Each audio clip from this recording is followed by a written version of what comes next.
I mean, that is almost like a referral. That's a review and a referral saying, you know, I really liked it here and you should go too.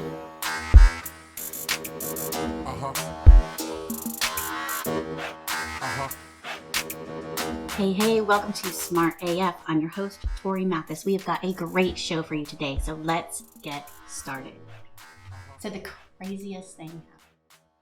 We had a client of ours that got a message that said that a customer was referred to them. They went and Googled the business. They accidentally went to the wrong business with the same name and went and bought from them. And they're like, we just wanted to let you know. Frickin' crazy. Plus they told the customer, like it's kind of jerky. Yeah, it's kind of messed up. Like they said how much they spent, but there's like a few things going on here. So this is a newer business too. And I wasn't involved in like the very, very beginning of the business. And I had no idea that there was a business so close to them with almost the same name. You guys, if you're starting a business, you got to do some research. Don't name your business the same thing as somebody that lives on, like, that's on the same street. Like, that might not be a good idea. Is it the same street? No, it's like super close. Like on the map, it's same city though. Oh yeah, like it's very close. And for some businesses, like there's like Acme, or you know what I mean? Like there are these like cliche-ish kind of names that anywhere you go, like printing companies, you're always going to have like Advantage Printing, or you know what I mean? Like A+. There's always going to be like all of these different things. So it's really important that you figure out how to distinguish your business from somebody's. And in referrals, like that is super important. It's just so crazy. So when you're trying to get referrals for your business, again, it's like how we always talk about reviews. Referrals are something that, man, you got to ask people for them and people will be happy to review. But how do you know that if you refer somebody, that people are going to remember what the name is? Like I could say, hey, I use this painter. They were blah, blah, blah painter. And then when, you actually need a painting job, you're like, I think it was, and you go Google it. And it's really easy that you might get the wrong business. And like, if you are a referable business, like you do not want this to happen to you. Like the HVAC, like they could leave stickers. Like if somebody had just utilized their service and the technician left a service sticker, it would work. Obviously if there was any service needs that they would be able to do and contact the same company. But then when it comes to that referral, they're like, oh, who was it? I'll just go look at the sticker and give them that kind of stuff. Or if they were on their email list, all they have to do is refer back to their email. And hopefully one of those automated emails was like a referral specific email that they could forward that over to whoever they want to let know about the business. Yeah, whatever your business is too, like I would totally go Google your business and make sure something doesn't come up that somebody could be mistaken. Just like people that have common names, like if your name is Tom Jones or, whatever, like you need to figure out how you can distinguish yourself so that you don't end up getting mixed up with Tom Jones. That's not cool.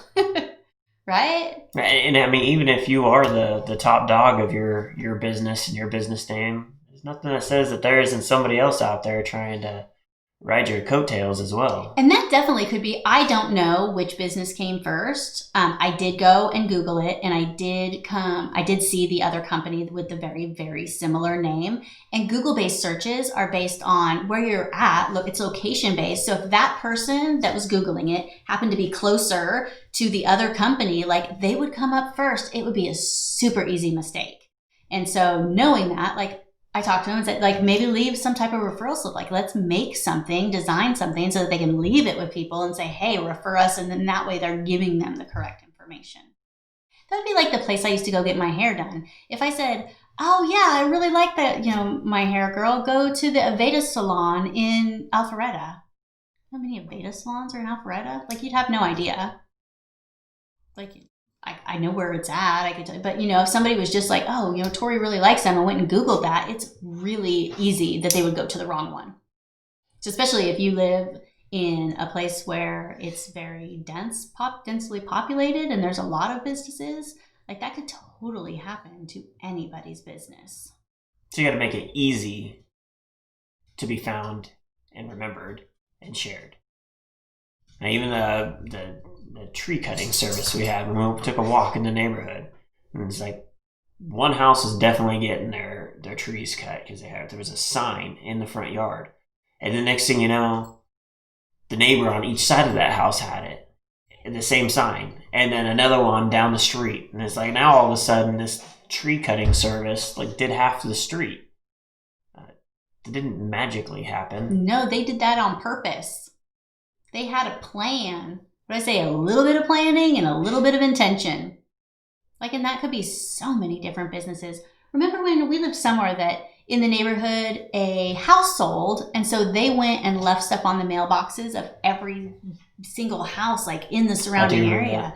You know, so maybe the homeowner didn't refer them, but they were trying to go and get that referral. And it was more than just like sending a postcard, like so-and-so's house sold, you know, in your neighborhood, which like every realtor does that. But these people did something different. And in just asking for the referral, they left like a whole little bag of stuff on everybody's mailbox.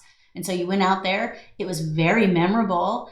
You knew who they were. It was something different. It was unique. So it was more than just like a postcard that said, 543 Brook Street sold and blah, we made a bunch of money.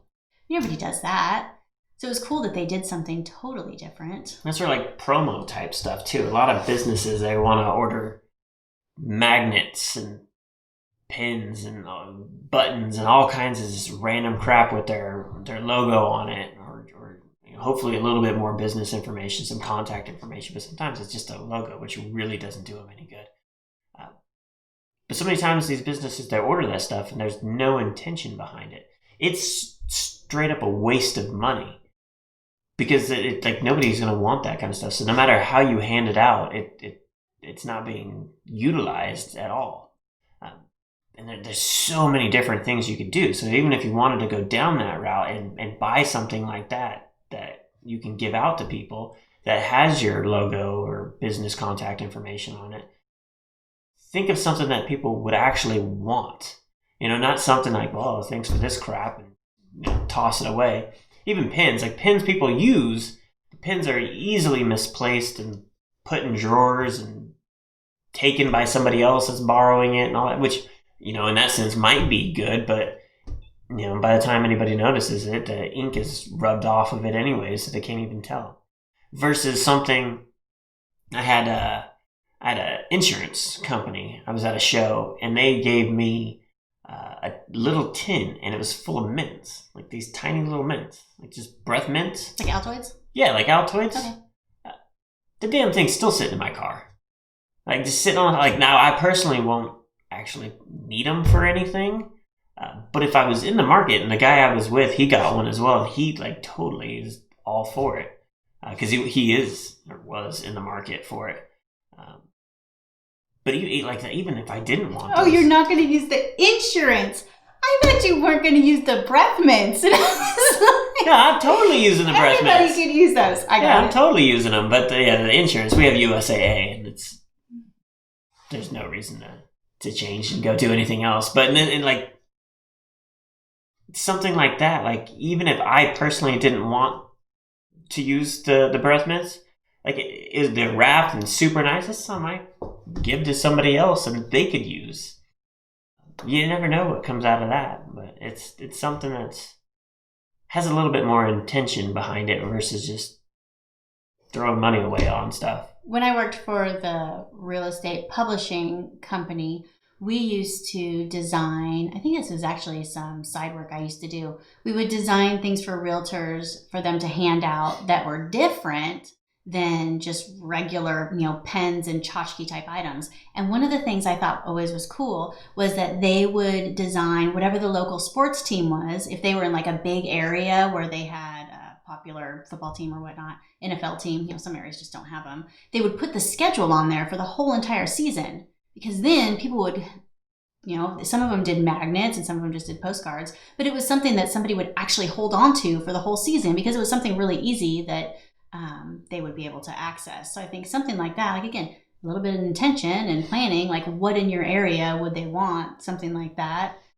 so that it would be something that people would hold on to. That way, when you want to refer somebody, you could have something like that to make sure that, they got the name right, that you stay top of mind. Because again, I talk about the damn dog groomer that I don't know their name and they gave me nothing. They could have gave me something simple that would have allowed me to A, return, B, refer them. Like they got me in so quick, did such a good job that if somebody down the street said, hey, does anybody know of a dog groomer? Couldn't refer you because I didn't get anything from you in order to allow me to be referred. But lots of companies can be referred, just like people will leave reviews if you ask. If you ask, they will refer you as well. I want to refer a great company. That's like for Miles Through Time, the automotive museum. We've had events. Now I could sell T-shirts in the gift shop, and they're branded, and if anybody wears them, they're going to see Miles Through Time, which I do. But in the events, like say we could do a big car show and hand out trophies or plaques or something like that, which if they do anything with it, it's going to sit on their shelf, right? Or we could invest that same amount of money and give them T-shirts, which is what we've been doing. And we order a bunch of T-shirts, which we then can have outsourced with sponsors on the back of it, so we don't even pay for it. And then we give those away to everybody that comes. So not only are they wanting that, but now they're going to wear it. And when they wear it, they go out there and now they're promoting the museum for us. And it's people wear these shirts for years. Like didn't you just see somebody on Facebook that did a video for something? You're like, hey, they have a Miles Through Time shirt, a car show shirt from a couple of years ago. Like, that's cool. It's something that they would actually want to utilize. I could give them stickers, and what good is that going to do? Like having something that they could actually use and want, and then have other people be able to see. Because again, that's the whole point of everything, is that you transition from one customer to another, or we get that same customer to buy again and keep it going. So that's how we do it there. And that's a great strategy. Obviously, not every single company would buy T-shirts, but at the same time, maybe they would, because you see some off-the-wall kind of brands that buy T-shirts and everybody wants them or everybody buys them. What's that place there's one in Hilton Head. And it's just a little restaurant, but everybody wears their T-shirts. I see them all over. Salty Dog. Salty Dog. Like, why? I was going to say, there's a ton of restaurants and stuff that go and do that, and then people see the shirts and they're like, we should go there. And that's like you see people wearing those shirts all over the place. And really a shirt, that is almost like a referral. That's a review and a referral saying, I really liked it here and you should go too. Well, the Harley Davidson shirts, absolutely. All their different locations are, they have their special shirts that you can only get at that location. And somebody sees it, I didn't know they had one in Nantucket, and then they go to Nantucket's Harley and get one there. I don't know if they have one in Nantucket, but they do. That's how it works. Well, Starbucks sells coffee, and then they started selling these coffee cups that have the different city names on it, and it's just another thing that puts them out there that people want to get.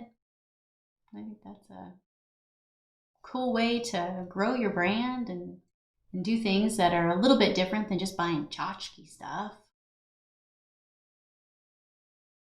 So how does a company not get confused with another company with similar name, with similar business style? How do they do that? They got to set themselves apart. And I think you got to do some research on like what you name your company too, just to be careful, because it's so. Stuff is starting to get once taken. It's done. Yeah, you can't really take that back.